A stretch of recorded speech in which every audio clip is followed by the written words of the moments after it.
Welcome to the VIP MasterClass Series. I'm Josh Wright, and today's episode is a double feature for Dirk, who is a really long-time member. He was one of the first to join and hasn't ever asked any questions, but we did a private lesson a few weeks ago, or actually it was just this last weekend, and he was having some questions about Clair de lune, so I said I'd make a VIP video on it for him because I think it'll help each of you. We're going to call it like Clair de lune magic. How can we make more magical, colorful textures? And since that piece is so commonly played, I thought it would be a good video, good concepts to discuss in this video.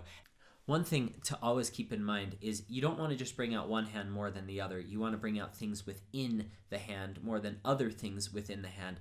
And then you want that to be related to the stuff underneath in a separate manner as well. So I would say A flat is I'm playing this part.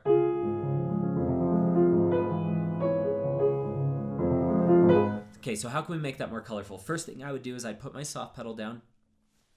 For the softest of places. Okay, this is going to help you make magical textures wherever you're at. Okay, and then you got to play through the soft pedal. Okay, and this wants to be really soft.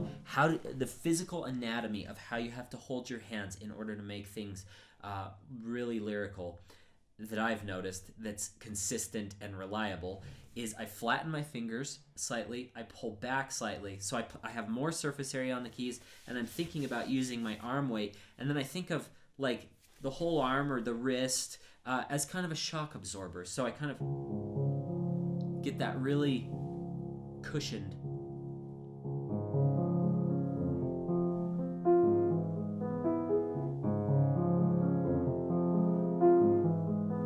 Okay, and then I'm going to go really slow and listen.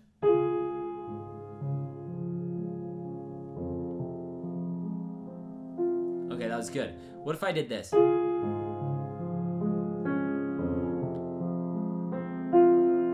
Okay, what do I need to do? I need to soften those last two. So how can I get that good? What I'll do is I'll go in a normal tempo and then I'll slow down even more on those last two, give myself extra time.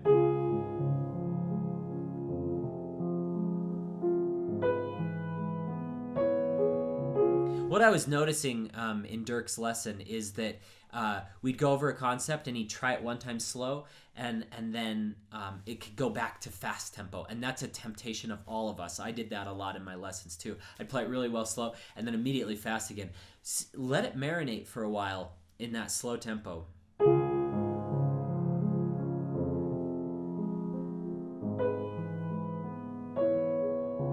Now, if you're putting finishing touches on before a recital, maybe you let it marinate for 3 times. If you're just working on the piece and you don't have a deadline, maybe you let it marinate for a week. You don't ever play it faster for a week.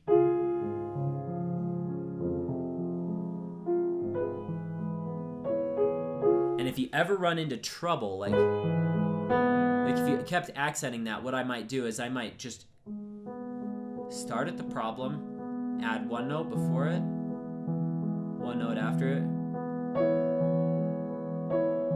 one note after that, and before.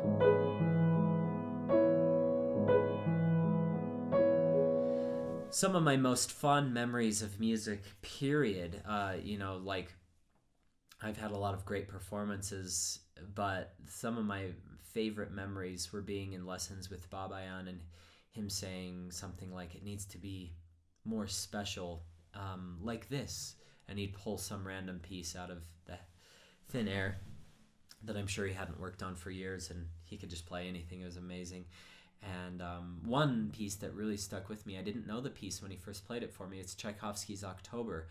And I remember he kind of leaned his head to the side and almost as if he was going to sleep, and he played.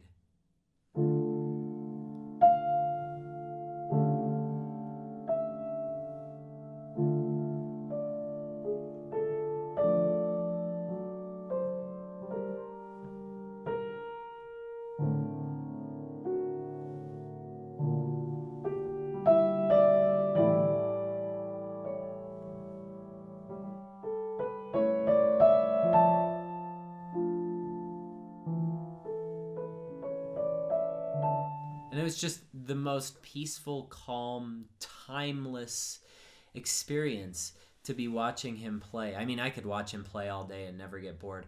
And I even loved watching him teach a lot of the other kids at the academy, because they let eight kids into the academy do these auditions. So I felt very honored to be there. And he said, I encourage all of you to attend all of each other's lessons. And I was there so there was 6 lessons total, and there was 8 students. There's 48 lessons, so 48 hours of teaching in 2 weeks by one of the world's greatest teachers. I probably observed 40 of those hours, to be completely honest. I missed a few because I had to practice. But it was such an experience. And what I do each day, I have such fond memories of that. And maybe you guys have fond memories of something I've said in one of these videos, and you just live on that comment that I've made, or a particular performance of your favorite pianist on YouTube, or a memory of listening to a recording when you were very young. Maybe there has to be a catalyst for you in your mind when you're trying to create magical textures. You have to have something deep within you that inspires you. And I don't care if it's this, I don't care if it's a recording, I don't care if it's something in nature that's completely unrelated to music, but you have to get into that mode of inspiration in order to create these things, because you have to have patience and perseverance, and inspiration will guide that the whole time. Now, that might sound like fluff. Inspiration will guide you. It's like, okay, what do you mean by that? What I mean is you have to get in that mindset of beauty and timelessness. And for me, watching videos of Iceland or Scandinavia, anywhere in there, I love Scandinavia. Iceland, I went there for a week last year with my wife and baby girl, and it was probably the happiest week of my whole life. It was just the most calm week, just driving through the fjords, everything totally green, cool weather, perfect weather. It was just amazing. Just stopping, taking pictures. That was pretty much the whole trip. It was just seeing one beautiful waterfall after another.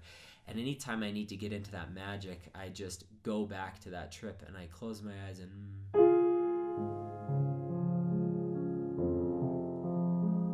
Try also to appeal. Thank you so much for watching. If you'd like to view the rest of this video and have instant access to the entire library of VIP MasterClass Series videos, just click on the link in the description below. Have a great week. Good luck in your practice sessions.